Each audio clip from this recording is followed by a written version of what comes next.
Good morning, and thank you for that lovely introduction. You can see now why in the government we use acronyms all the time, because the words are just so long. So my name is Supplee. I am going to be drawing in this talk today on this role on scaling a number of different evidence-based programs and the portfolio of research we've had around dissemination and implementation science. For those who don't know, OPRE is the main research and evaluation office within the Administration for Children and Families. And so we do very applied program evaluation research, and we've been integrally involved in a lot of these initiatives. So I have structured my talk today around 3 myths that I've heard in my work on scaling evidence-based programs. The first is, if you build it, they will come.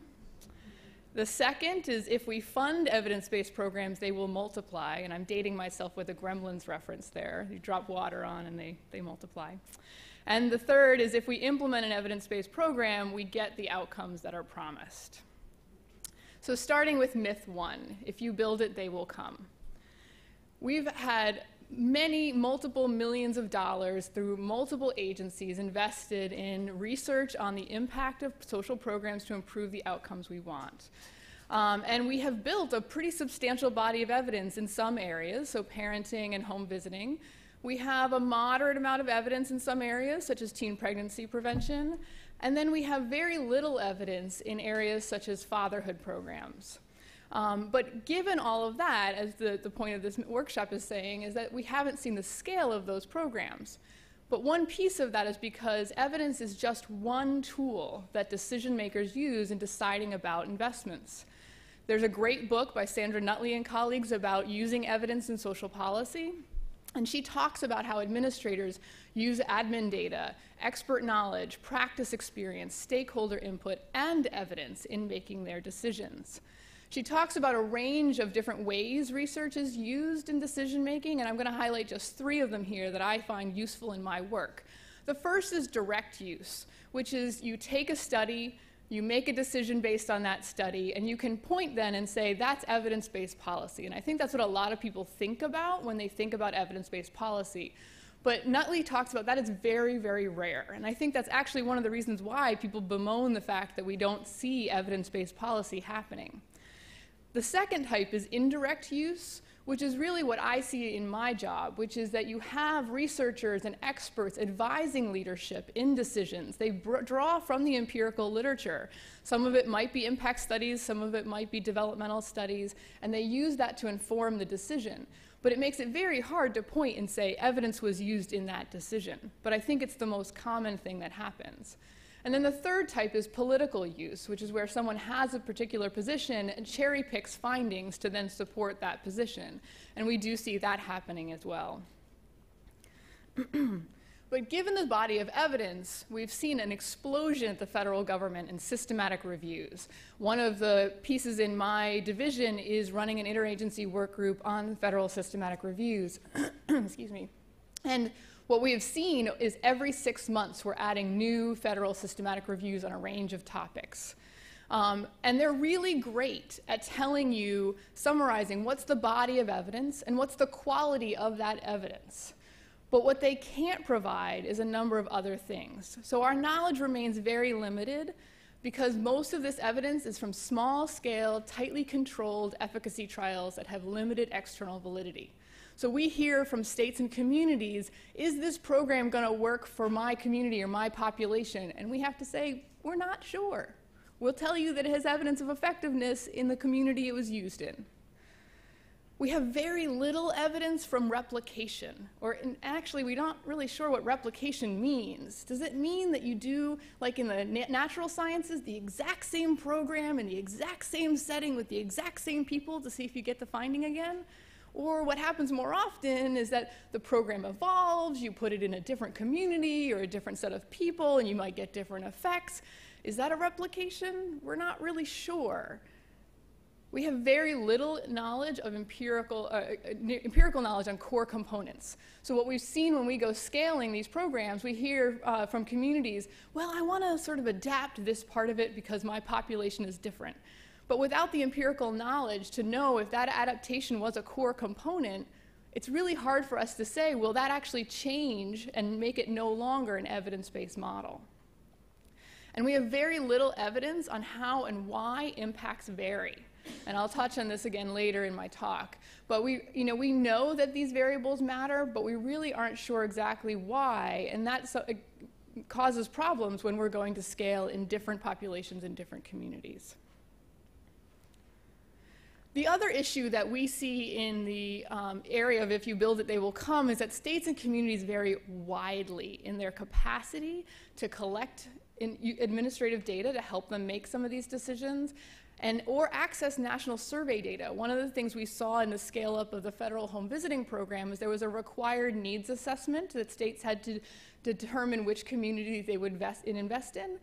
And they were looking for things like data on domestic violence rates, but they weren't available at even a census tract or even a county level sometimes. And so they were sort of left wondering how to make these decisions about investments.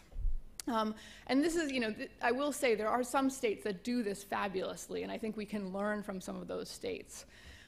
We also see that they have a hard time selecting the right program. We hear anecdotes that a program model might go out and do a great job of pitching their model, and they pick it because they really liked that. But that doesn't mean it was the right program. And there was a conversation we had in the teen pregnancy sphere that maybe if they're choosing the better program to fit their population, we won't talk as much about adaptation and fidelity issues. But there is some strong support from frameworks that you'll hear about today, such as Prosper and Communities That Care, and that's really exciting. But those frameworks have also not scaled. So we need to think about if that's really something that helps these states and communities make better decisions, how do we scale those frameworks as well?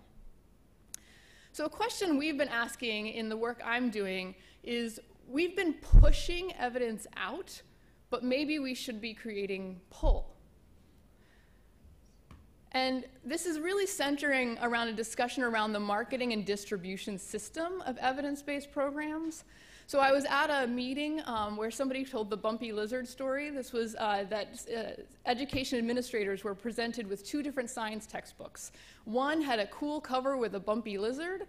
The other science textbook had the top quality, most up-to-date science information. They really liked the bumpy lizard.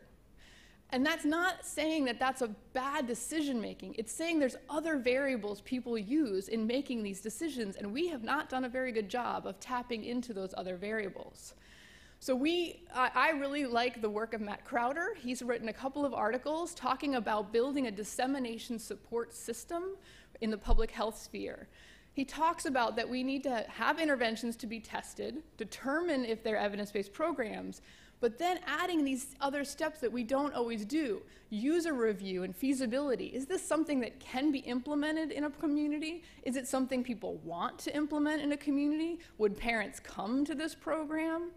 And then once we have something that passes both the evidence and the feasibility stages, we look at engaging people who have experts in design and marketing. This is typically not the developers, but we've been making the developers do this. But really bringing in people who can talk about how to package it and how to make it so that the trainings can happen. And then dissemination agents. These are people who go out and really sell the model and talk to people about why this model might work for them. Again, we've placed a lot of that emphasis on the developers to date, and that this is a different skill set. And he believes that if we follow this, we'll have a menu of evidence-based, high-demand, practice-ready interventions. And the other thing that's part of this is that we're not very good right now of feedback loops. We get models out there, and then we don't have a way for the communities to feed information back to developers to help them improve their models and help them reach more of this practice-ready, high-demand state. So the takeaway from if you build it, they will come is that having evidence is just one player on this team that we need to make towards success. So myth 2, if you fund it, they will multiply. Tiered grant initiatives and social impact bonds, you'll hear later in the workshop from Kathy Stack at OMB about these too. Most of my experience is around the tiered grant initiatives, which the idea is, and this is part of the Obama administration's evidence initiatives, The vast majority of grant funds go to programs that have evidence of effectiveness, and then a smaller pool is reserved for innovations to be rigorously tested. So this has flooded the field with millions of dollars in some of these areas, but it's also challenged that same system with how to scale up at the same rate and to do it with quality. So there's also issues around funding restrictions that we hear. There's two issues that I hear. In my agency, and I'm sure in other service grant-making agencies, there's the 5-year grant cycle issue. You get a grant, and implementation science tells you that right around 3-year mark is when you hit steady state and you start to get the outcomes you're expecting, and your grant is going to be ending soon. And so then your program administrator is like, well, how do I think about this? And so what it leads to is a lot of times on the ground is also a bunch of blending and braiding of funding. And and I'll touch on this later, that leads to a lot of pull in different directions for program administrators. The other issue is reimbursement restrictions. Some people say, well, if we get Medicaid to do this, and at least right now, and it could be changing, Medicaid has restrictions on what it can and can't reimburse. So for example, I hear that they'll reimburse developmental screenings, but they may not reimburse some of the other pieces of a particular model. So again, the communities are left sort of braiding this funding together to make it work. Another issue around if we fund it, they will multiply, are some of the things that I learned is in some of my specific projects. So the first was Head Start Cares, which was mentioned in the introduction. This is a large national group randomized trial of 3 social emotional promotion programs that had evidence of effectiveness in small-scale randomized trials, and we wanted to scale it up nationally to see if we'd still have the effects at scale.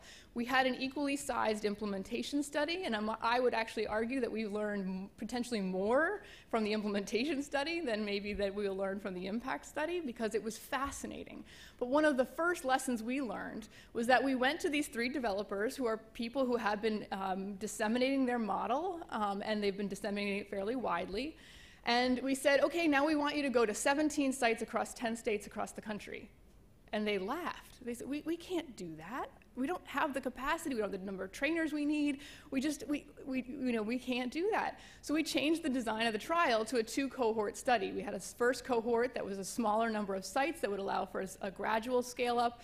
And then the second cohort was a larger set of sites. But that was my first indication that what I'll term model developer capacity is another variable that we haven't been talking about. The second 2 examples are around teen pregnancy prevention and the federal home visiting initiative. So in teen pregnancy prevention, they put their list from their systematic review of which models had evidence of effectiveness out in the funding opportunity announcements, and states and communities started contacting developers saying, I want to do your model. And some of the states came back to us and said, I called, and it was a guy who said, well, I'm an academic and it's the CD on my desk. I'm not really sure what you want me to do. And so that has led to the Office of Adolescent Health doing a lot of investment in trying to think about how do you package and scale a model. And around the federal home visiting program, the program started with $100 million in grants and scaled up to $400 million in grants over a 4-year period. And that we heard from some of those model developers who are big model developers, internationally scaled. We're having a really hard time scaling up and really keeping high quality trainings and monitoring and helping support communities at this rate. So this issue became salient to me, and I formed an interagency work group to try to talk about this, because this was an issue that I'm seeing, but the Department of Ed told me they're seeing, the Department of Justice said they're seeing it. So we started first with a discussion session at the Society for Prevention Research that we entitled, So You're Evidence-Based, Now What? And it was a fascinating discussion. We heard from one model developer who was internationally scaled parenting program, and he said, I did all of this just trial by fire. I had no idea what I was doing. I made decisions I didn't think, in hindsight I wouldn't make, and I have no way of sharing that knowledge back to other developers. Other people in the room were new investigators saying, I want to create a model, I want to help the public good, but I don't understand why you're saying I have to charge for it and I have to think about whether I want to create a nonprofit. I'm not interested in that. So we then took a step back. We started meeting. We've been meeting for about 2 years. And we realized that we needed to better understand what did it look like for some of the big models to go to scale. What was their pathway? So I'll tell you a little bit about what we learned there, which I thought was really interesting. And then this culminated in a one-day working meeting in February, where we brought together state, community, city administrators, foundations, federal agencies, developers, advocacy organizations to put forward this and say, we've got a problem, help us fix it because you're all part of this system. And I'll tell you a little bit what we heard there too. So in our discussions with model developers, what did we find? Some would tell you that scale looks like this. You get your first trial, you have evidence, you then get another trial, you have some more evidence, you try it with a different population, and you sort of work linearly down this pathway. But what we heard more often was it looks more like this. You go down this pathway, you hit a roadblock, you turn left, you sort of backtrack, you go this way. When I actually was talking to Keller Struther for that February meeting about this, he challenged my term pathways. He said, these are not pathways. These are random walkways with people ambling about. So what kinds of walkways did we see? One developer got initial foundation funding, found some efficacy, left academia to create a national training center as a full-time job. Another developer got a model, got some press, had a sudden influx of requests, but had no capacity to respond, really wanted to stay as an academic, and she handles the request individually, but said, I'm interested in retiring in a few years, and I think my model will basically then fade out. Another developer, almost solely NIH funded, through multiple efficacy trials, is slowly expanding, but after 30 years doesn't see it expanded more than one state. Another developer had some successful impact trials, got some attention, had a rough road and some lessons learned, really learned about community readiness, got some infrastructure, and is now cited as a model of dissemination, but it took multiple decades to get there.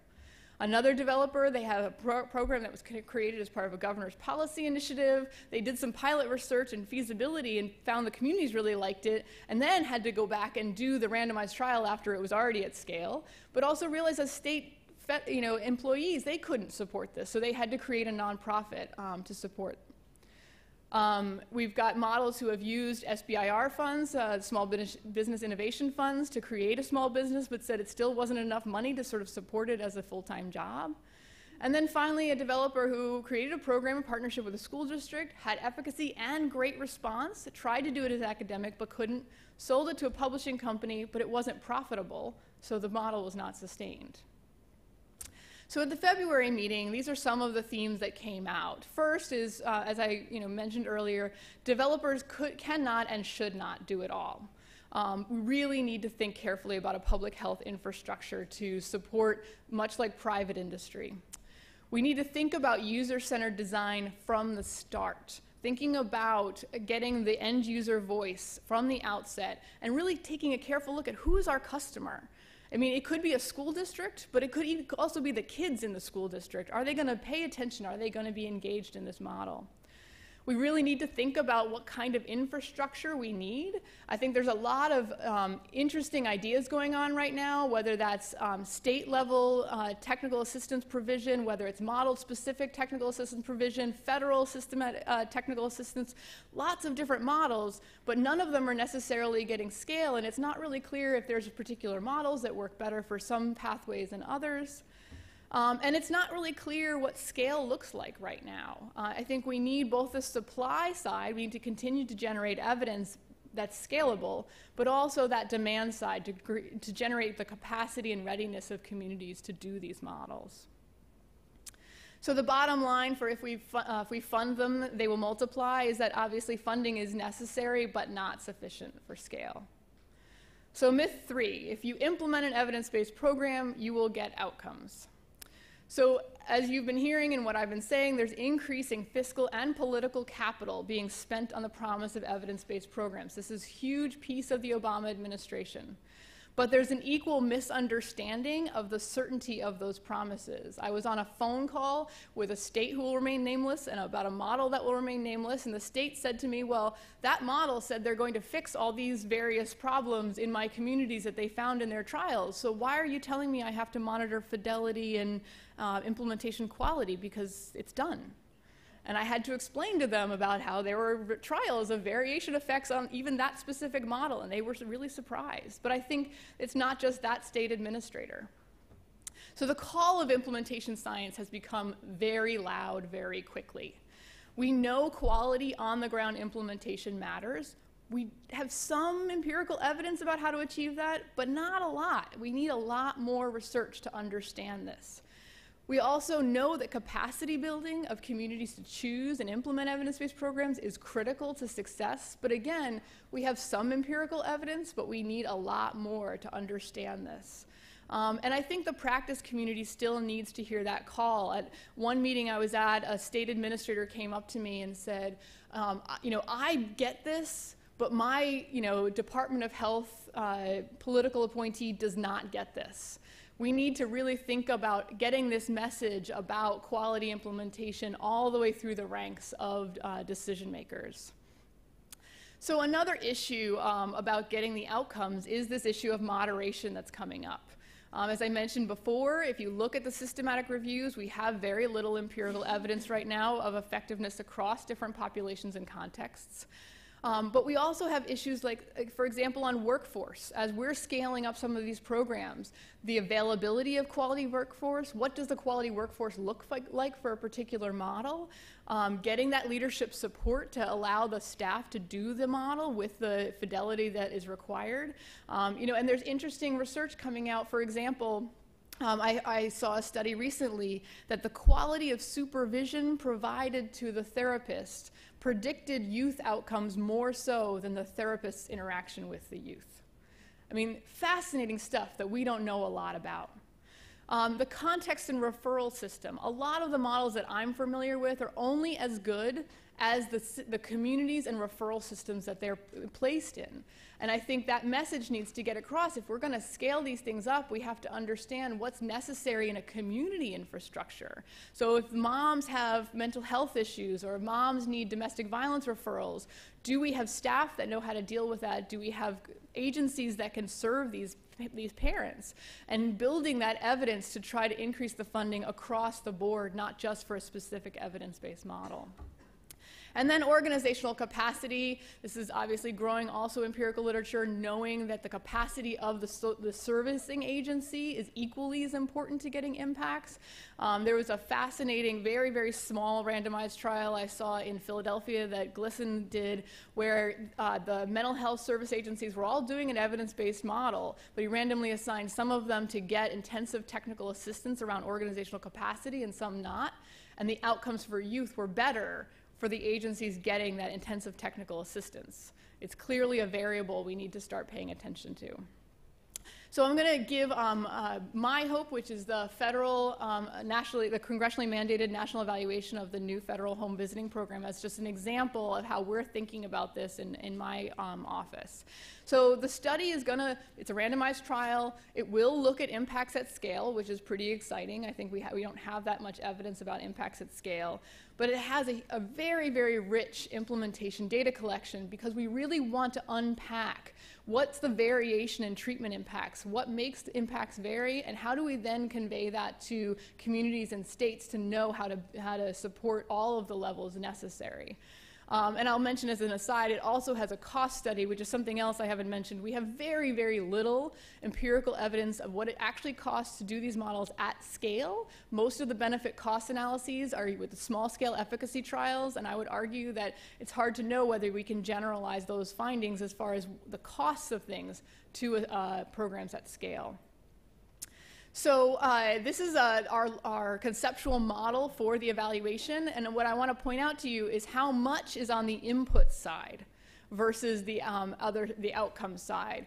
We really believe that the service model is just one piece of this system, and we're measuring that, but we're also measuring organizational influences, the implementation system available, baseline family and staff attributes. I mean, are staff depressed, or do staff believe in this model?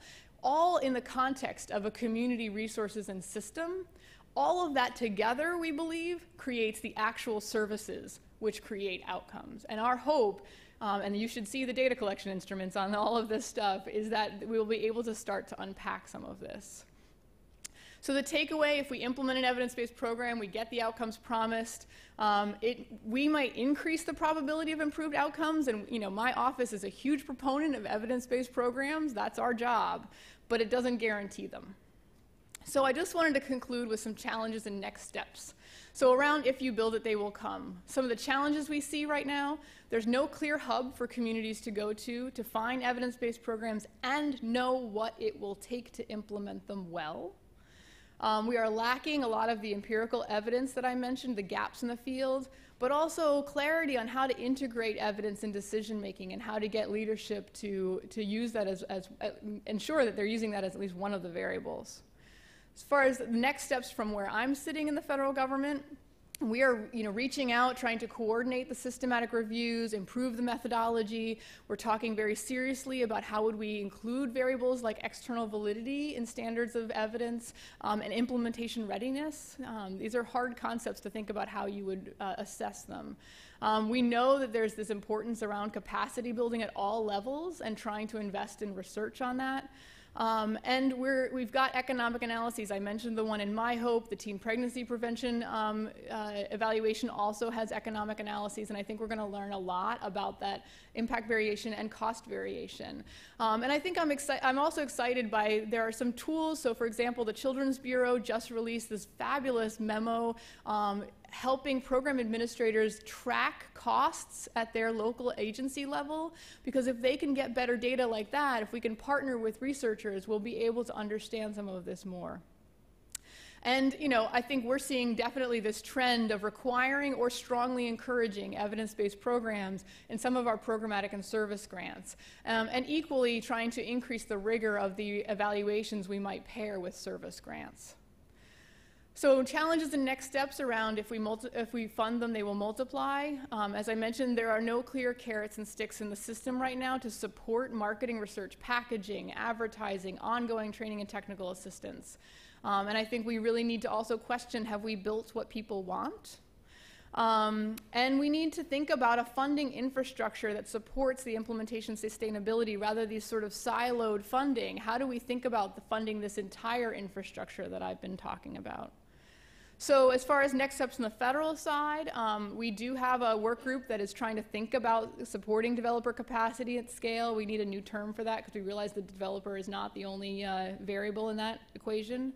But I'm excited by, I've seen in service grants, a gradual increase of grants that are allowing planning periods, 6 months or a year, and then requiring things like implementation plans that have to be approved before services can go forward, but also flexibility in some of the statutes to allow funding to be spent on data systems, continuous quality improvement, and infrastructure costs.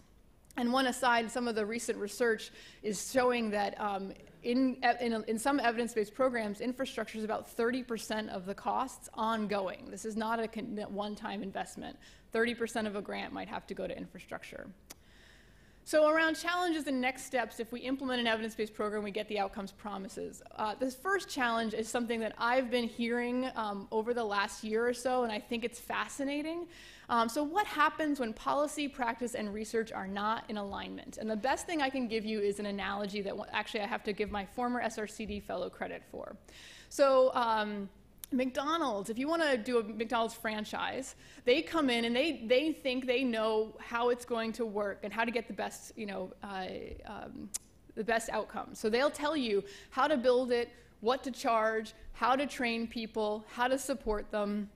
But then the federal government steps in and says, yeah, those trans fats, not sure we like that, and those big sodas, not sure we like that. And so there's this tension and conflict that happens between the private company and the federal government. And then what happens, and this is the same thing is playing out, we see in evidence-based programs where the city says, yeah, I'm not sure I can really support that part of your model. Or we see communities that might have funding from multiple places. So one funding stream wants them to focus on birth outcomes, and the other funding wants them to focus on infant health outcomes or maternal health outcomes, and they're feeling very pulled, and there's a triangle between the developer, the program administrator, and the funder. So I think we also need to think about how we build an implementation infrastructure that's useful across disciplines and contexts. It's very siloed right now, and how do we think about maximizing our investments to build capacity across contexts? So as far as next steps in this area, I think I'm particularly very excited about the research on impact variation and dissemination of that to the practice community. And I also believe that research and implementation science that's going on is really exciting, and we need to understand this better to support these impacts and make sure that that then gets out to the practice community. And with that, I will end my talk. Thank you.